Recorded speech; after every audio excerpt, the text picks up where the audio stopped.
ఇటు ఈ విగ్రహాలు ఇప్పుడు ఉన్నాయా అని చెప్పి నేను సూటిగా ప్రశ్నిస్తున్నాను.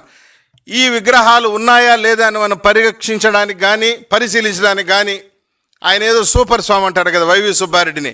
వైవి సుబ్బారెడ్డి వస్తాడా, లేకుంటే కరుణాకర్ రెడ్డి వస్తాడా, జగన్మోహన్ రెడ్డి వస్తాడా, లేకుంటే ధర్మారెడ్డి వస్తాడా అని చెప్పి నేను సూటిగా ప్రశ్నిస్తున్నా.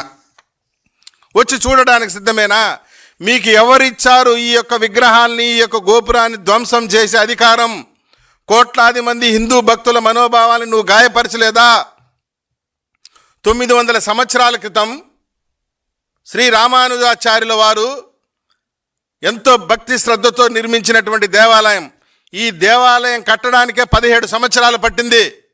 గోవిందరాజస్వామి దేవాలయం 17 గంటల్లో నువ్వు ఈ దేవాలయాన్ని కూల్చేశావు. ఆ రోజు మీరు అనుకోవచ్చు ఇప్పుడెందుకు బయట వస్తుందని, ఆ రోజే హిందూ సంఘాలు అప్పటి ఈవో ధర్మారెడ్డి దృష్టికి తీసుకెళ్లారు. తప్పు చేస్తున్నారు మీరంటే కేవలం తనకిచ్చినటువంటి కాంట్రాక్టర్కి లబ్ధి చేకూర్చాలా, డబ్బులు దోచుకోవాలా, తినాలనే ఉద్దేశంతోనే పవిత్రమైనటువంటి గోపురాన్ని ఈ విధంగా ధ్వంసం చేశావు. చేసింది కాకుండా కోర్టులో ఈ తిరుక్షేత్రాల రక్షణ సమితి అనే హిందూ భక్తులు పిటిషన్ వేస్తే కోర్టుకు వేస్తాడు. ఆ స్లైడ్ నెంబర్ 4, 5 ఒకసారి ప్లే చేయండి. 5 ఇంకొకటి దీంట్లో అంటాడు ధర్మారెడ్డి సాక్షాత్తు న్యాయస్థానాన్ని కూడా తప్పు పట్టే విధంగా పక్కదారి పట్టించగా the allegations that one or other idol is destroyed or damaged is not correct. The whole external structure of the temple and the mahagopuram is preserved in fact and following the due procedure. The renovation and గోన్ plating also was done even while handling the idols of gopuram. అదే నిజమైతే 1 play చేయండి.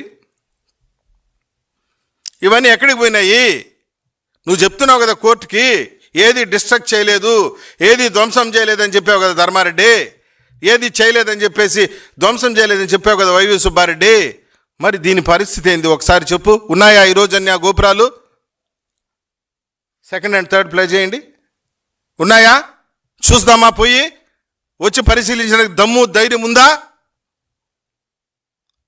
ఇంత అరాచకం చేసేసి, ఇంత విధ్వంసం సృష్టించేసి ఏమీ చేయని విధంగా, ఏమీ తెలియని విధంగా దాంకుంటున్నారు. నేను అడుగుతున్నా, కల్తీ నెయ్యిలో దోచుకున్నారు, వస్త్రాల్లో దోచుకున్నారు, పరకామణిని లూటీ కొట్టారు, చివరికి టీటీడీ గోశాలలో గోవులకు వేసేటువంటి ఆ యొక్క పశుగ్రాసాన్ని దోచుకుని మూగజీవాల కడుపు కొట్టినారు.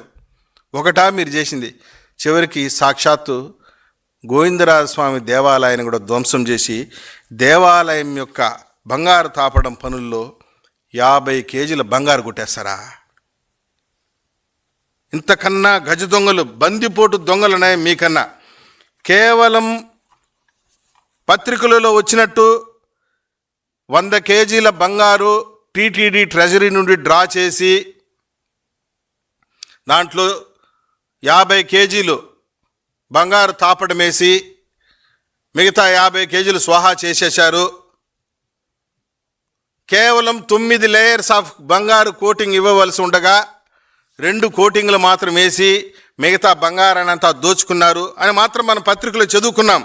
కానీ టీటీడీ అధికారులు అప్పుడు ఇచ్చినటువంటి ప్రొసీడింగ్స్ ఒకసారి కనుక చదివితే దాదాపుగా 4300 కిలోల కాపర్, 4300 కిలోల కాపర్ను కూడా ట్రెజరీ నుండి తీసుకొని ఏం చేశారు ఈ కాపర్ ప్లేట్స్ అని నేను అడుగుతున్నాను.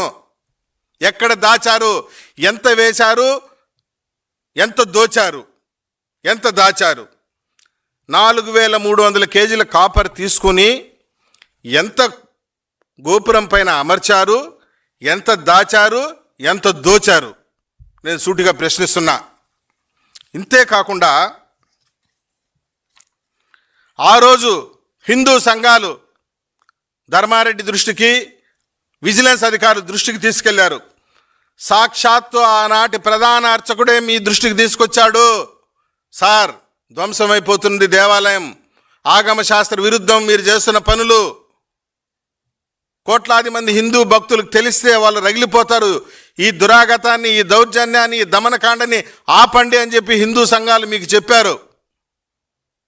విజిలెన్స్ అధికారులకు చెప్తే విజిలెన్స్ అధికారులు కూడా తూతూ మంత్రంగా హిందూ భక్తుల్ని ఆలయ ఉద్యోగస్తుల్ని, ప్రధాన అర్చకులను వారిని బెదిరించి భయపెట్టి విషయాన్ని బయట రాకుండా తొక్కిపెట్టారు.